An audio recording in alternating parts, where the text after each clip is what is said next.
What's going on, Chicago? Chicago, we are back one more time. Did you miss us?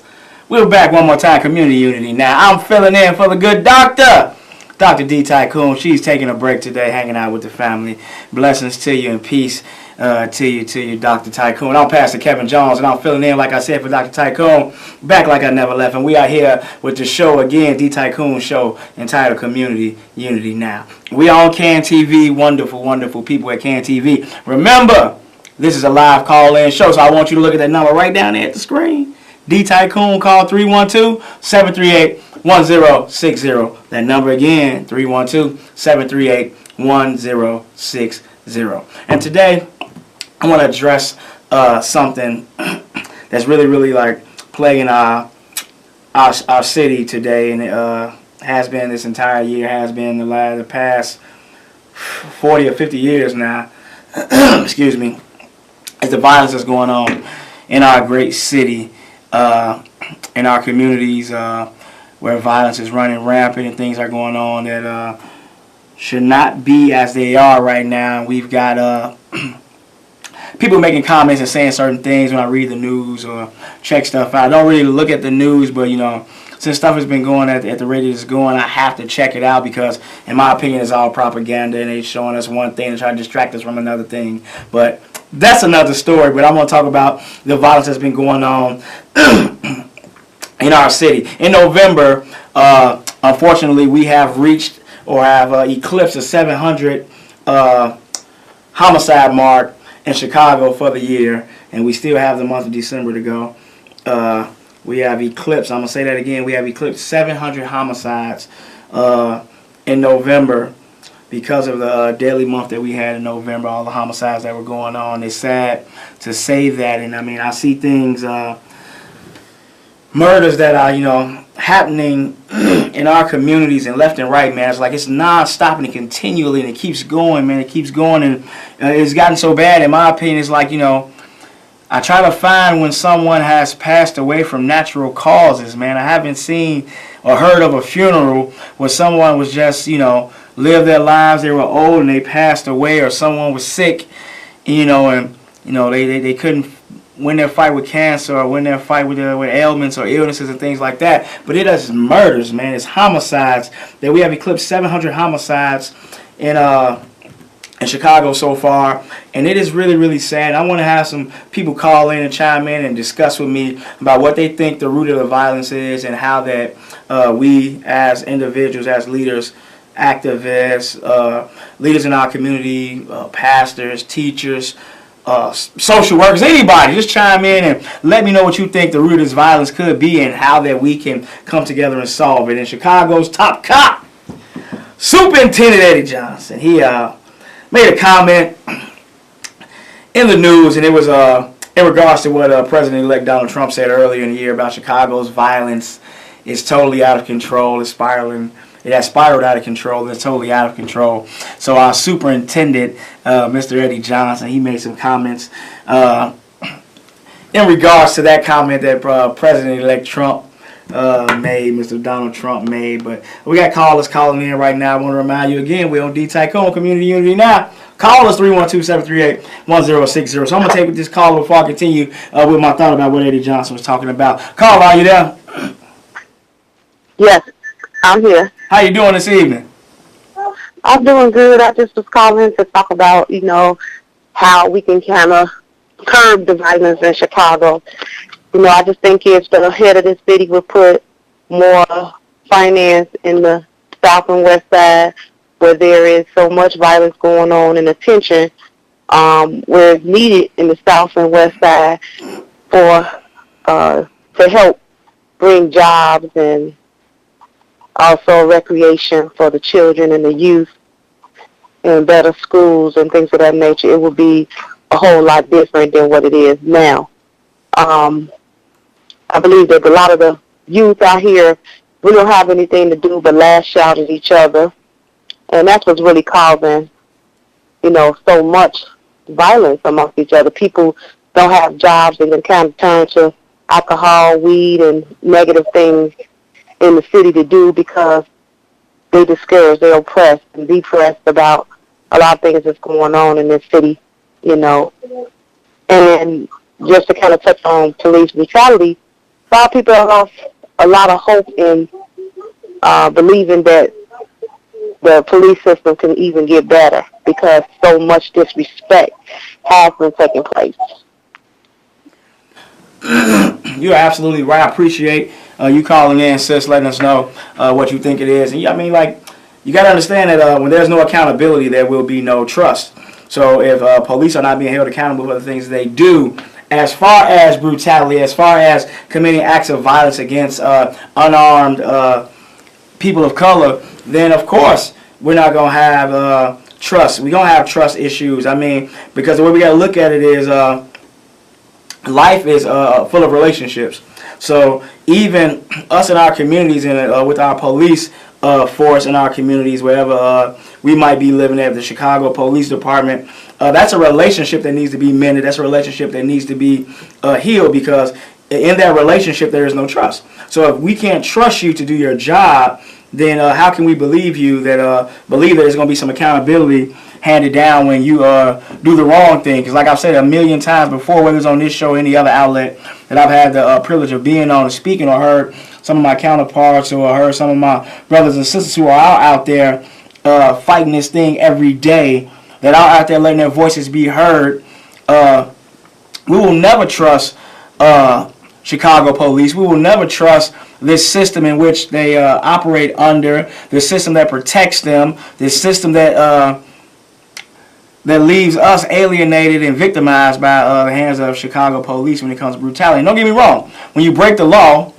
you know, you should be punished to the fullest extent of the law. But why is it that individuals in the community can be punished to the fullest extent of the law, even have, you know, ridiculous things brought against them, like the Habitual Criminal Act, which is another story we can get into. But they have these things that's brought against them. Charges are trumped up. Everything that goes on. But when you got clear-cut murder, clear-cut brutality on the hands of police, and nothing's happening to them, they're getting to go home to their families when people are losing their lives at an alarming rate, and nothing's happening to these officers. And we got Chicago's top cop, Eddie Johnson, making comments like, Chicago's not out of control. The violence is not out of control. We just have violent parts in our city.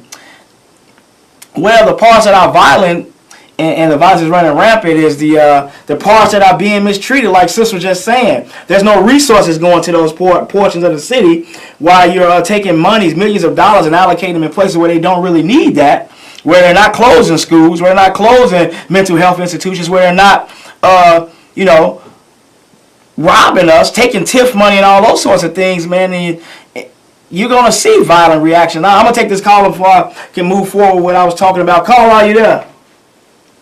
Hello, I'm 12, and I just wanted to talk about police violence and black on black crime.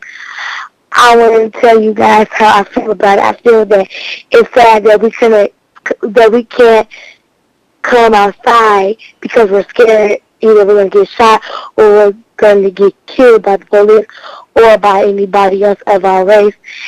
And I just want to show everybody that I, like, from my point of view, that I ain't even scared to go outside because I don't want to get shot or killed by anybody else. Wow. Wow. And here it is from the mouths of babes, man. You hear? Thank you, young princess. We appreciate you chiming in with us today to let us know how you feel about that. But here it is, a 12-year-old little girl that's scared to go outside because she's afraid that something might happen to her. And that's sad when our children got to feel like that, especially in regards to police, especially in regards to their own neighborhoods where they can't go outside. And trust me, I'm not just jumping or attacking police, because it's some our own housekeeping that we got to do in our own neighborhoods, because we have to be accountable for what we do in our communities. We have to. Don't quote me, but, you know, police murders in Chicago, I want to say we're at about 14. Don't quote me. I want to say about 14, but we're at over 700 homicides in the city of Chicago. So police ain't killing everybody. We got to look at ourselves in the mirror and say, how can I make a change? Whether you believe it or not, you are your brother or sister's keeper.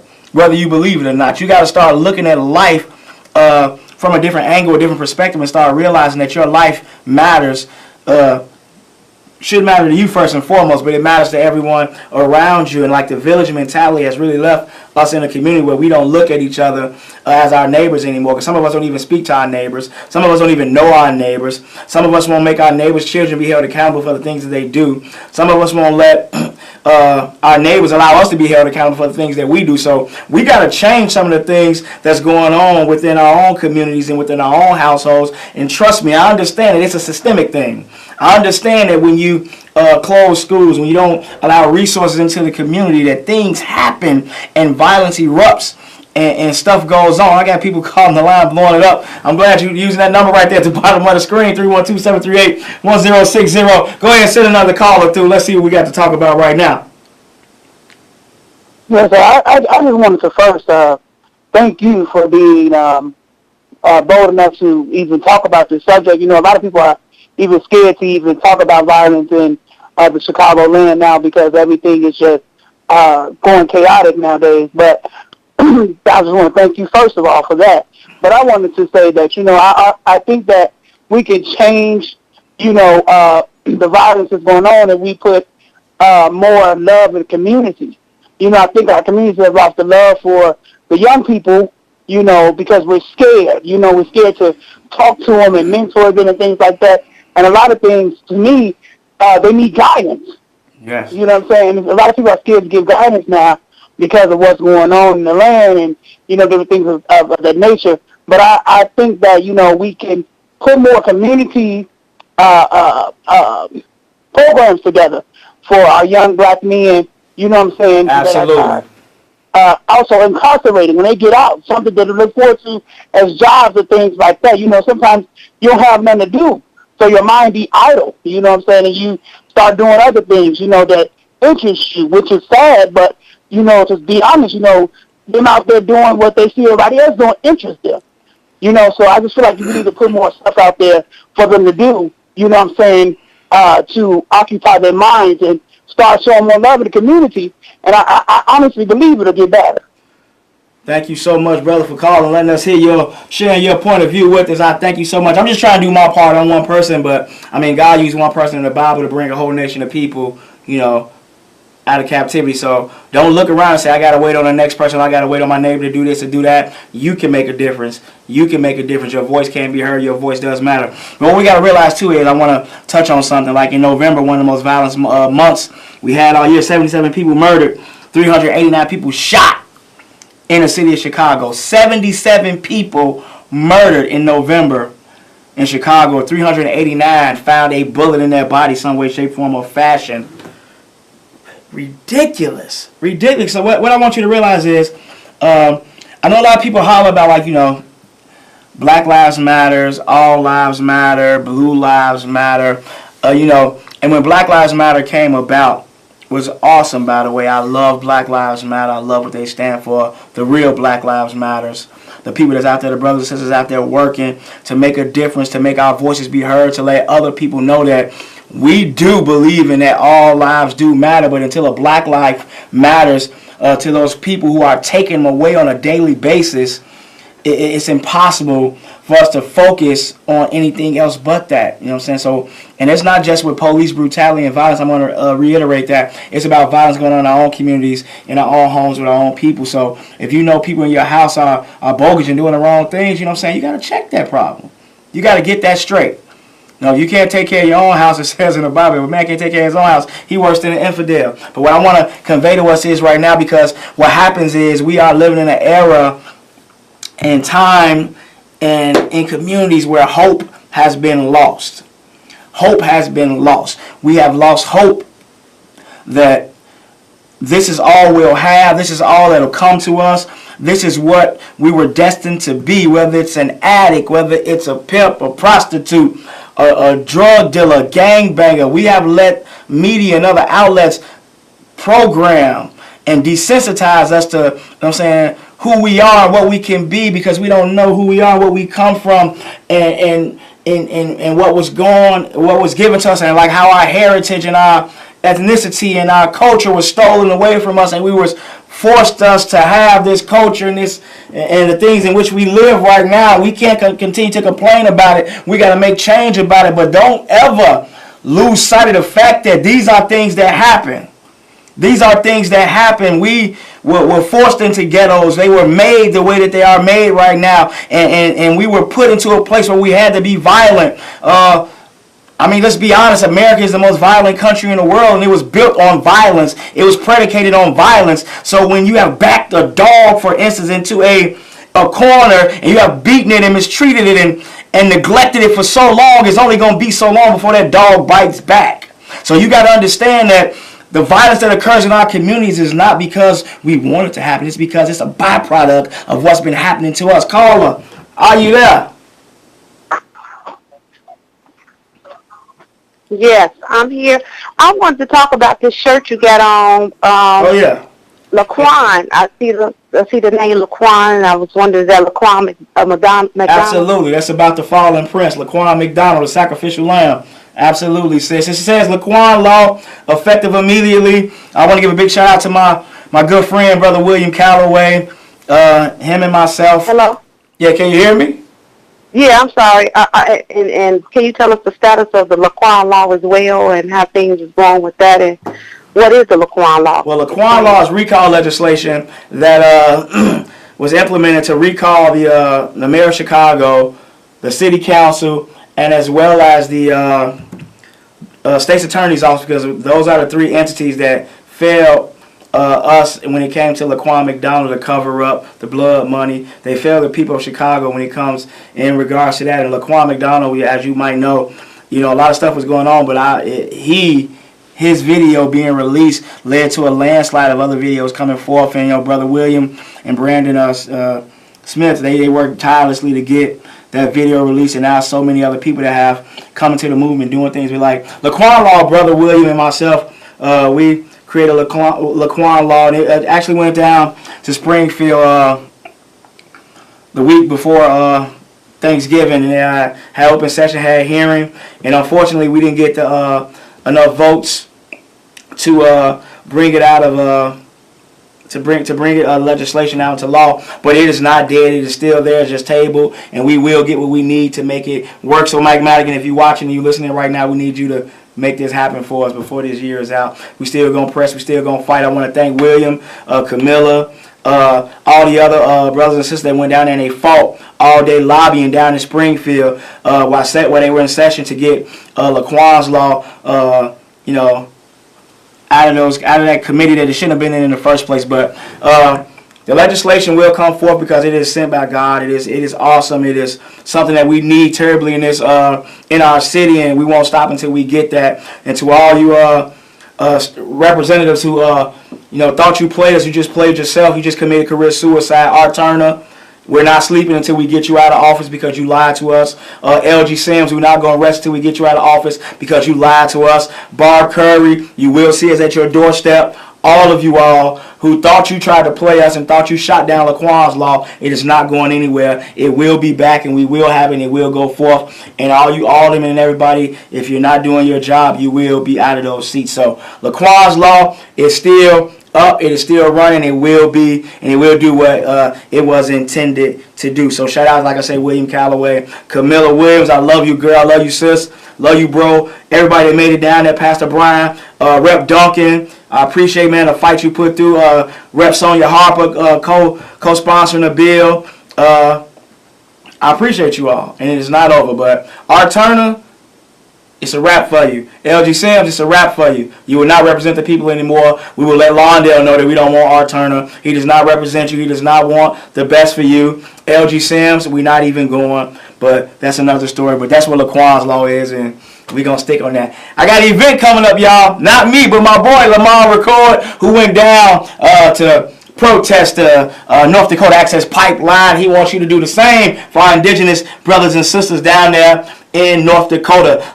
My boy Lamar Record is having a community feed, and he's going to feed 1,000 people. I'm going to say that again. 1,000 people, December 16th in the South Shore area. I want you to be ready to get a hot meal from Lamar and other volunteers that's out there working. If you got donations, you can go to Lamar's Facebook page. That's Lamar Record, LamonRecord. Lamar Record. Check him out. Congratulations on the new gig too, youngin'. Proud of you, man. God bless you. All the activists out there doing work. I love you. Wish I could name you by name. All of y'all. Helen Tyler, Jedediah Brown, Greg Greer, T.O. Hardeman. Everybody, man. If I ain't say your name, I'll charge to my head, charge to my heart. You know I love you. I appreciate the work that you're doing. Stand together, make things happen. But we got to stop the violence that's going on, plaguing our communities. We got a few minutes left. And if you got callers, you come on, call on in. But I want you to understand that we have to stand together. We have to be on alert about what we have to do. It's senseless, man, what goes on. If you got to understand, I want to convey to you something about you're black, man. Your black is beautiful, man. I want you to understand this. We see the definition of black in a dictionary, man, and it says that black is ugly, it's evil, it's violent, it's terrible. And when we see those definitions, man, it's dirty. We got to realize, man, that black is beautiful, man. Like your brother, your sister that's standing next to you, they are beautiful. Before you pull that trigger, before you commit that heinous act of taking someone's life, man, think about how beautiful that person is, man, and what you're taking away from them. I guarantee that whatever you got into it about, man, it's not that serious. And it can come to a conclusion of some sort that does not have to end in violence. And one of the main definitions that I see about black, man, is dirty. And like when we see these definitions, man, we got to understand that it's not what people say or what they call you is what you answer to. So I want you to understand this to my people, man, who's ever watching right now. If you are of color, you are beautiful. Your melanin is beautiful, man. Whatever's in you, you got to understand this. And to my Caucasian brothers and sisters, man, that are fighting, are standing with us, I appreciate you. Bob Simpson, our photographer from CPAC. God bless you, man. Get better. We love you. Frank Chapman, CPAC, Chicago Alliance Against Political and Racial Repression. We stand with you. CPAC, give community control to the police. Once that happens, you'll see some change in our communities as well. But CPAC, man, if you have not got that, vote at Alderman De La Rosa. We love you, man, because you do a man of your word. Howard Brook is not so much because you flaked out on and gave people your word. You didn't do what you said you was going to do. But that's nothing new. Like I was saying about you're black and it's beautiful, that melanin that's within you, man. So think about this. When they say black is dirty and it's filthy and it's nasty and it's wrong, I want you to check this out, man. What God did with dirt.